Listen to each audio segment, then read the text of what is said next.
Oui, encore plus ce soir à 18 h pour notre rendez-vous quotidien 7 jours sur 7 avec Koh Lanta. Pourquoi ce soir encore plus de bonheur? Eh bien tout simplement parce que c'est le soir de Koh Lanta sur TF1 et qu'on va se retrouver à 21h05 et que je vais partager avec vous ce que vous ressentez sur cet épisode via les réseaux sociaux et notamment via Twitter. Alors, ce soir, une fois n'est pas coutume, pour fêter la fin de la 3e semaine de ce live quotidien, je vais pas recevoir un, mais je vais recevoir deux aventuriers. Pourquoi? Parce qu'ils sont mari et femme dans la vie. Ils étaient sur la même saison en 2016, finalistes et vainqueurs de Koh Lanta, et qu'ils sont aussi les heureux parents d'un petit garçon prénommé Julian. Vous les avez à coup sûr reconnus. Il s'agit de Benoît et Yesta. Alors, comme ce sont des fanas voilà, des réseaux sociaux, je pense qu'on va les joindre rapidement. Normalement, Yesta et Benoît avec nous dans les secondes qui viennent pour parler de leur saison. Et ben voilà. Comment ça va tous les deux? Comment ça va les amoureux? Mais ça va, merci, et vous? Ça Super. va. Ouais. Bon, et Yesta, je sais que tu as toujours eu du mal à me tutoyer, mais on va quand même se tutoyer ce soir. Benoît le fait plus facilement parce que c'est le monde du sport qui facilite le tutoiement. Mais bon, et on a quasiment le même âge, Yesta. On peut se tutoyer. C'est vrai, Lily. Ok, ça va. Et c'est Juliane qu'on entend derrière là? Oui, Ouais, Bon, donc on va faire, en fait, je disais à deux, en fait, on va faire ce rendez-vous à trois. oui, même à 4 même. ouais. Comment ça à quatre? Mais il y a du tout. Hein? Il y a Julian, il est là. Ah oui, non mais quatre avec moi, non mais trois. C'était moi plus vous trois. Non mais Ah, mais oui. je Moi me suis aussi, dit, il reste une personne que je ne connais pas. On se calme un peu, Benoît. T'as eu peur aussi, non? Bon, en tout cas, je suis ravi d'être avec vous. Vous êtes des personnalités des réseaux sociaux. J'étais stupéfait de voir, Yesta, que tu avais 1 200 000 personnes qui te suivaient sur les réseaux sociaux et sur Instagram. Mais c'est complètement dingue. Tu te rends compte que plus d'un Français sur 60, puisqu'il y a 70 millions de personnes dans ce beau pays, te suivent. C'est un Non, truc de fou. non, je me rends pas compte, et heureusement, parce que quand on me dit ça, ça me fait stresser. Je me rends pas compte. Moi, quand je parle sur mes réseaux sociaux, j'ai l'impression de parler à quelques copines, quoi. Donc, je Bon, reste. on reviendra évidemment sur tout ça tout à l'heure. Je le disais, c'est pas le seul couple hein, sur Koh Lanta. D'ailleurs, j'aimerais bien qu'on puisse avoir Candice et Jérémy, mais bon, c'est pas sûr qu'ils soient confinés au moment où on pourrait les avoir ensemble. Donc, on va essayer de s'arranger, mais en tout cas, Candice et Jérémy vivent aussi une belle histoire d'amour. Mais vous, c'est incroyable parce que c'est une histoire d'amour qu'on a vu naître. C'est une histoire d'amour qui s'est concrétisée avec un mariage et qui s'est confirmée avec la naissance de Julian. Yesta, j'ai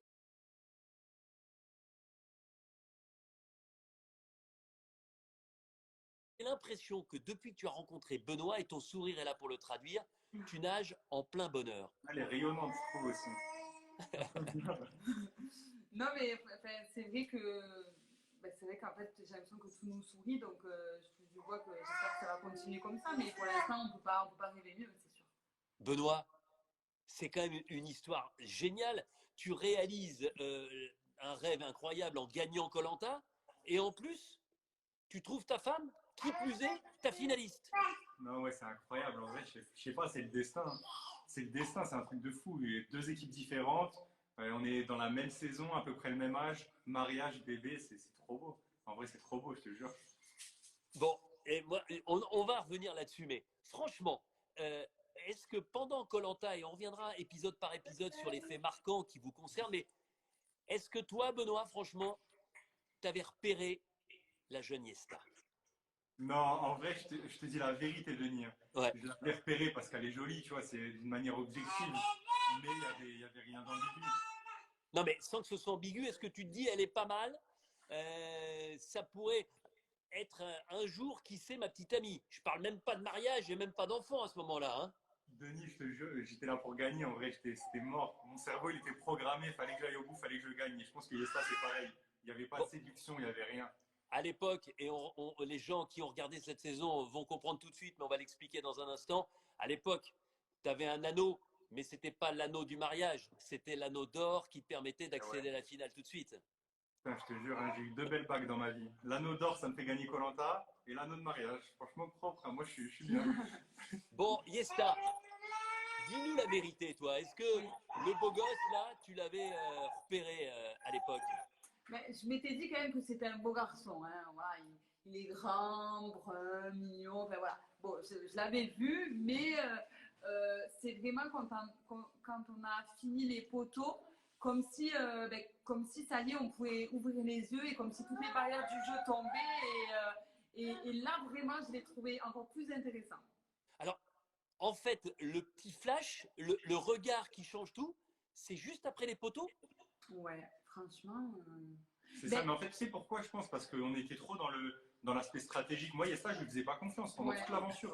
J'avais cette retenue qui me disait non, c'est mort, tu vois, elle veut t'éliminer comme les autres, tu vois. Donc, d'ailleurs, elle a voté contre moi, elle voulait m'éliminer vraiment. Hein. Ouais. Donc voilà, j'avais bien raison de me méfier, mais après, c'était tranquille. Ouais, c'est vrai que c'est pas facile parce qu'on n'était pas dans la même équipe. Donc en fait, tu peux jamais faire confiance à 100 000% à une personne. C'est impossible. Ouais, c'est impossible.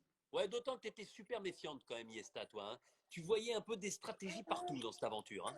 Ben ouais, quand même. Mais en même temps, j'en ai vu, mais il y en avait beaucoup quand même. Alors, et, sans rentrer dans les détails, mais ça se concrétise quand, cette histoire, ce premier regard lors des poteaux, et ensuite?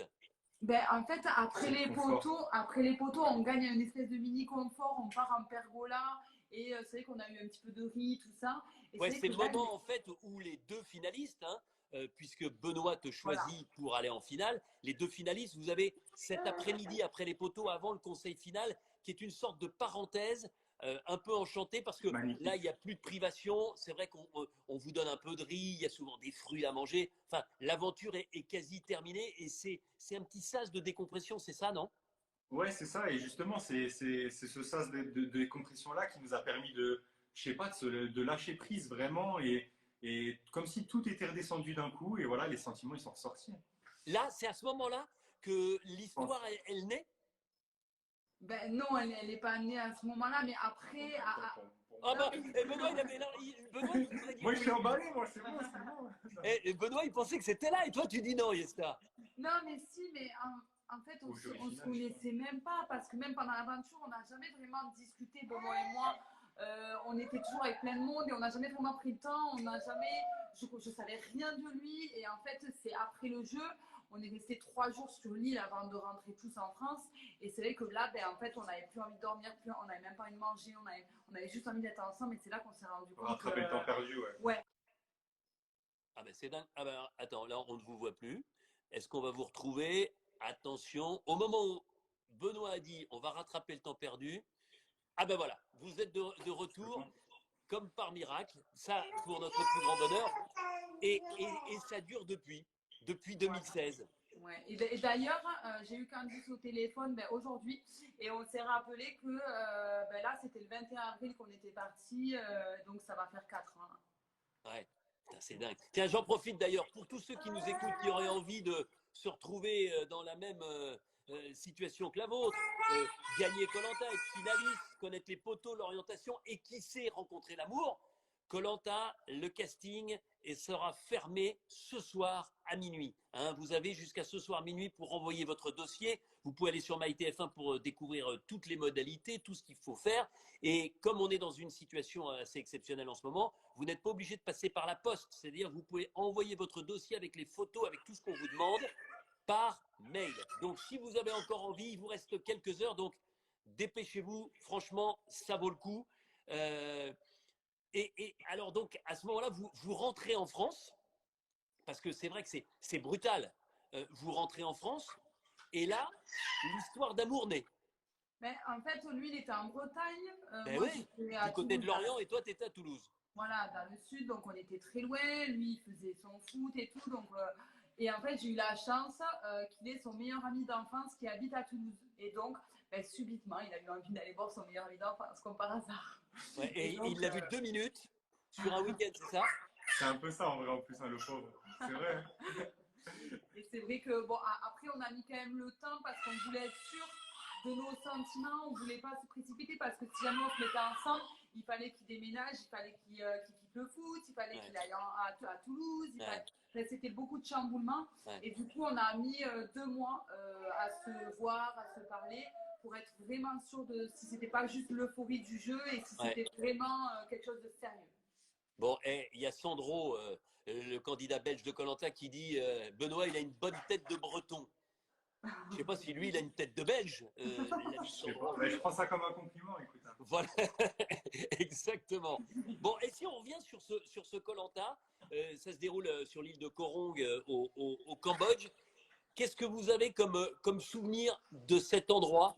Vous avez beaucoup voyagé depuis, on le voit sur les réseaux sociaux, mais ce voyage, ces plages de sable blanc, cette immersion sur cette petite île déserte à l'époque du Cambodge.